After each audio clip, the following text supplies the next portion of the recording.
I'm joined this afternoon here at Lord's by Neil Dexter, Brooks Macdonald Player of the Month for May 2014.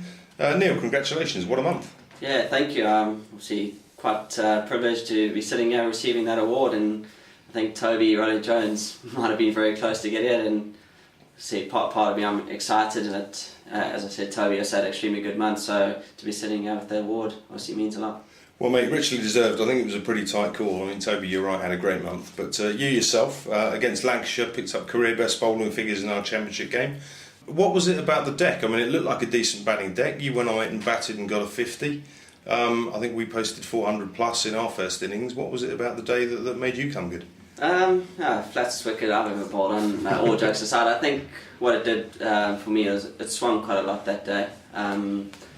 So I thought Mertz bowled extremely well and kept the pressure on them. I think they had a good plan against him. They used their feet quite well against him, and with me it allowed me to bring the keeper up, see what they were doing, and the ball swung a bit more than what it had done most of the year, and yeah, I think that helped me and played into my hands. Well, came good. Well, how are you enjoying the, I guess it's a bit much to call you an all-rounder at this stage, but you're known as a batsman who bowls a bit. Buck's going to be relying on you, I guess, fairly heavily this year, with Bergie unfortunately injured for the year.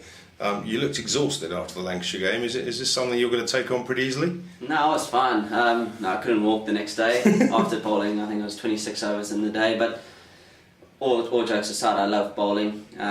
So it keeps you in the game, and especially when you're bowling well and you feel like you're landing the ball in the right spot. It isn't anything better than that. And to turn up and look at the board and see I bowled 26 overs in a day, I think it's the most I've ever done by a long way. And I thought I was alright until I woke up the next morning, well, in the early hours of that morning, with a bit of cramp, and then I realised what obviously the work the bowlers have to do. It's not an easy job bowling that amount of overs, but yeah, I enjoyed it. Well, I guess you spent a few years listening to Merton moaning about how much he ate, so you can now put it in context at least. Well, it was with the bat up at Wantage Road that you did the goods. 163 not out, which was again another career best for you. You've looked pretty good all year, to be fair, Neil. You've made a few starts. How satisfying, though, in this one for you to go on and get a decent 100? Yeah, it was. I think it came at the right time. I think I needed a big one at that point, and I think Bucky and Muller obviously laid the platform with superb innings themselves, and then allowed me to come in and play with a bit of freedom. Obviously, from the Yorkshire game, we went out there and obviously we're positive, and I think that game against Northamptonshire we batted it almost in the same manner. The wicket was a good one, so I'm not going to say too much on my batting, but it was a good one. It was nice to actually get in and obviously score those runs and spend that time at the crease, and yeah, hopefully that continues. Terrific. Well, that's put the side in good stead. I think that took us up near the top of the table, if not to the top of the table. We're still there or thereabouts. What aspirations do the team have now? I think we've got 7 games to go. We're still in the mix. Do we change our aspirations? Are we still looking for improvement, or are we now starting to look further than that? I think you look at the table at the moment. It's extremely close at the top, and yeah, there's a belief in us. If we play the good cricket, we will be challenging at the top there. But it just shows in this competition that you miss out on one game, it can obviously cause quite a bit of obviously downfall in the table. But at the moment we're still up there, and I think we haven't played our best cricket the last few games. Obviously we beat Northampton obviously away and got them coming up, and I think we've just got to make sure we're at the top of our game.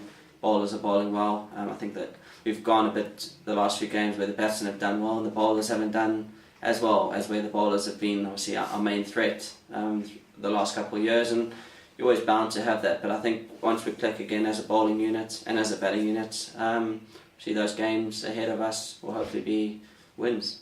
Terrific, mate. Well, later on this evening you're going to be presented with a cheque for £1,000 and a nice big bottle of champagne from our principal sponsors, Brooks Macdonald. I think you give half the money to our charity, which is obviously very nice. What do you plan on doing with the other 500?